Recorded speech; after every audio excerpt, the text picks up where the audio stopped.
डोंबिवलीकरांसाठी अतिशय दिलासादायक बातमी आहे की डोंबिवली मोठागाव मानकुली ब्रिज नंतर आता डोंबिवली आरओबी जो डोंबिवली रेल्वे फाटक रेल्वे क्रॉसिंगवरचा जो आरओबी आहे त्याची आज निविदा प्रक्रिया झालेली आहे. पूर्वी हा ब्रिज 2 लेनचा करण्यात येणार होता, पण सातत्याने पाठपुरावा करून हा ब्रिज 4 लेन करावा याची मागणी मी केली होती.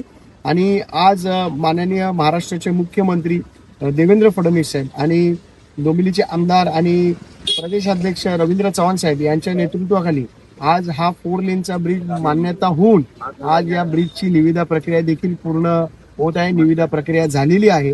डोंबिवलीकरांसाठी अतिशय महत्वाचा हा विषय आहे.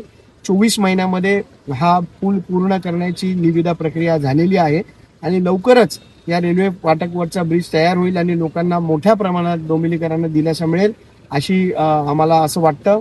आणि त्याच्यासाठी मी प्रशासनाचे सर्व महापालिकेच्या अधिकाऱ्यांचे देखील आभार मानतो की त्यांनी याची प्रक्रिया खूप गतिशील केली आणि आता लवकरात लवकर हे काम सुरू होईल, प्रत्यक्षात सुरू होईल अशी अपेक्षा आम्हाला आहे.